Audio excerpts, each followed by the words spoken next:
some strange things going on around this area.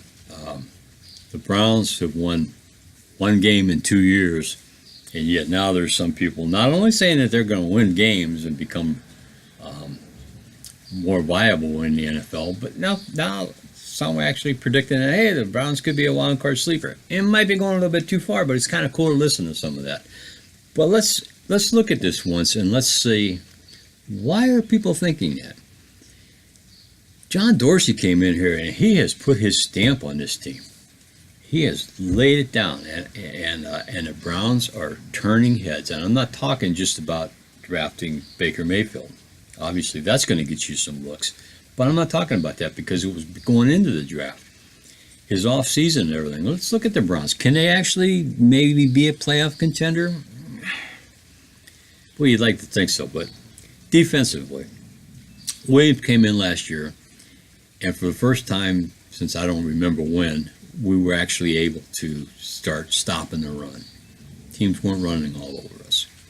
We were able to get a rush in there. Now the rush, and here's where the weakness was. The rush wasn't always getting to the quarterback, but it wasn't because the rush wasn't there in a lot of cases. It was because nobody could cover anybody. Look downfield.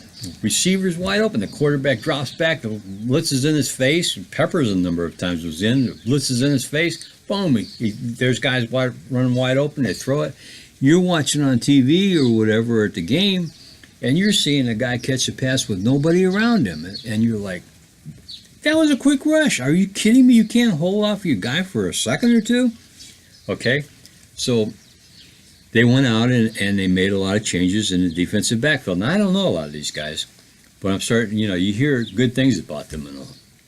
So you have to think that they had to do nothing. They couldn't not improve with the new guys they brought in and everything. They've got some veterans coming in. They're proven veterans, guys who can maybe put some coverage on. And then in the draft, they went and they got Denzel Ward. Now, listen, I understand. I was one of the ones that wanted Chubb, and I know a lot of people are still upset that they didn't get Chubb, but I'm not upset about that anymore. Listen, Williams puts a lot of blitzes in, a lot of different blitzes and everything. He likes press coverage corners, and if he doesn't have them, his blitzes aren't as effective. Now, what's press coverage for anybody that doesn't know? If you watch the Browns lately, they're back off the receivers and everything, and you're like, well, why don't they go up and cover and everything? Well, now they bring in a press coverage guy like Ward. He comes up on probably the main receiver, and he comes up on him.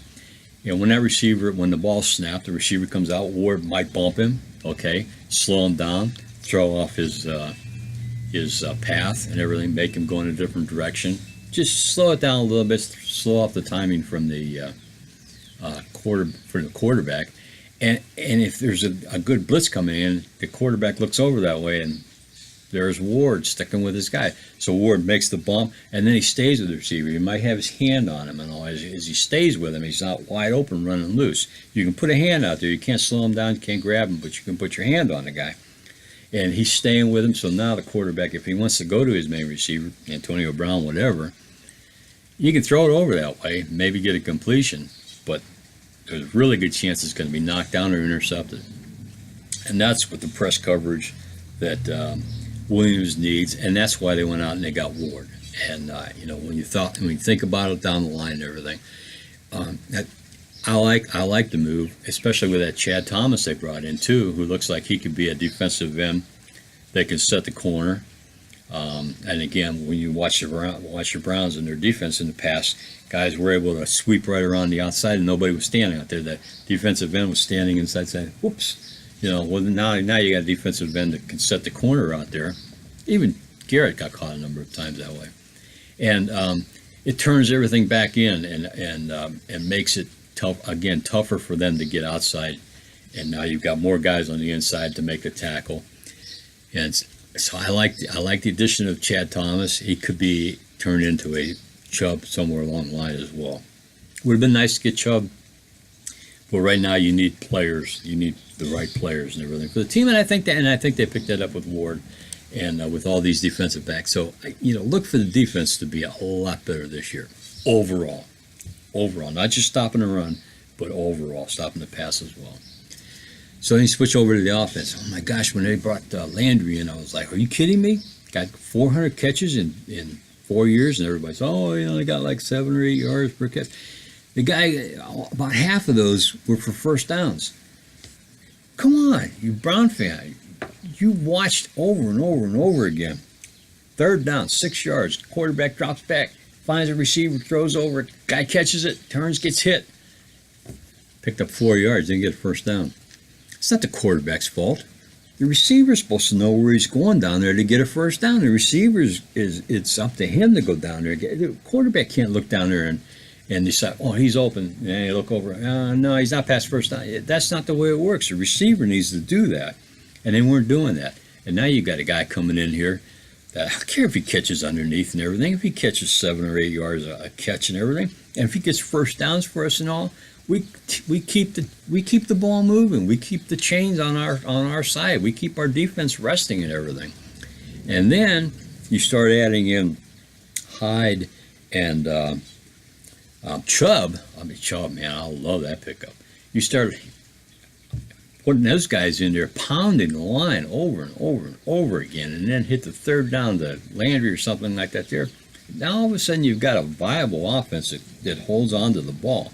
You got Duke Johnson can play his normal role, which should be mostly swinging out of the backfield. He's an excellent receiver. He's a good guy to drop it off to as a safety valve. He's just not the guy that's going to be running on the inside over and over again. When you had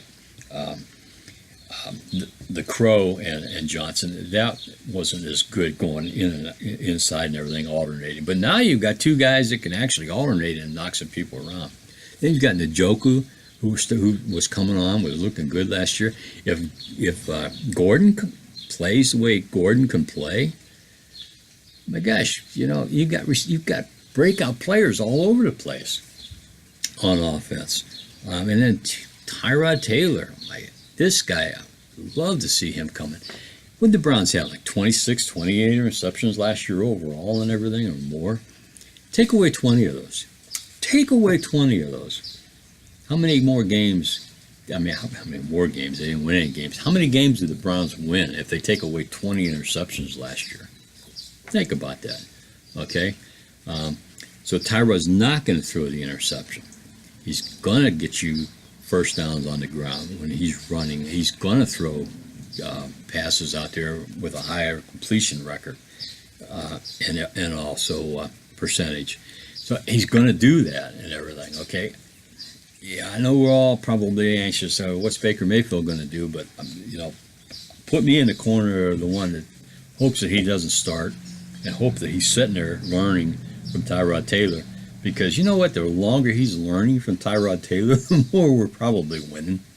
Because if the Browns started out in what was like 0-4 or something like that, then they'll probably put Mayfield in. But if they come out and they're 2-2 off the bat, then Tyrod probably stays, depending on how the offense is working and all. So, special teams, they got to be better. I mean, they got a lot of athletes on this team now, so hopefully the special teams picks up, because that hurt us, as we all know, last year. It cost us probably the Green Bay game. So, yeah, is it viable? It's probably viable, but we have another thing that we need to look at right here. And I don't want to make this here video go much longer. Hugh Jackson, can he actually be a head coach?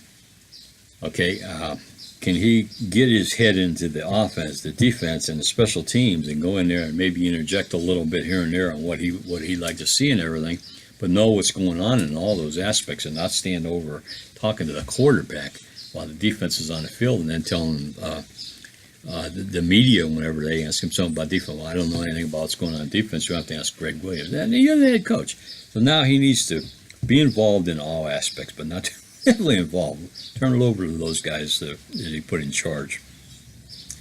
But he needs to clock management, game management, situational play and all that there. Can he do that? And there's no more excuses now. There is no way in the world that he can have an excuse at the end of this season that he doesn't have the ball players to win ball games, because they're there. They're there. I'm going to go on a line right now, and I'm going to say 6 to 7 victories. They got a tough schedule.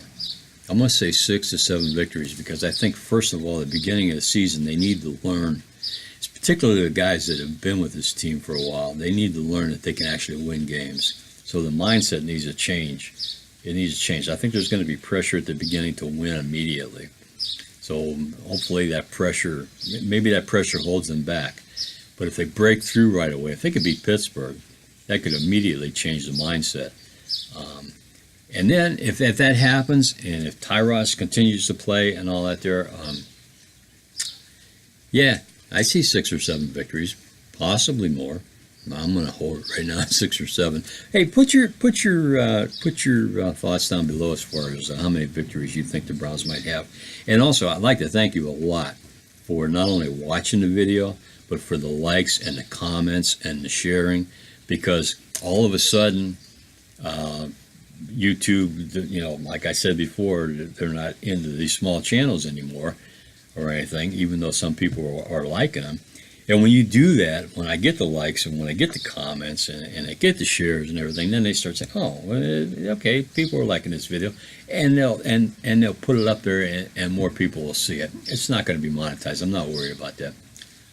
You know, I get way too far to go for that. But it's nice whenever I can see that a lot of people are enjoying the videos, and it kind of pumps me up a little bit, makes me want to put them out. And for those of you who maybe have never watched any of my videos before, I ramble a little bit because I don't really write things down. I might put a note here and there that make sure you cover this or something, but I like to just kind of wing it and everything. It's more enjoyable to me and everything. I'm excited about the Browns this year. I am really excited. I'm probably more excited than I've been since Mangini's first year. When he ended up with 4 straight victories, I was really excited the next year until, but I worried at the same time about Holmgren. But I love the fact that John Dorsey and that group up there, wow, really like the thoughts and everything. So I think Jackson again is going to be a key to this team. I think he's going to be a big key. So anyway, hey, go Browns!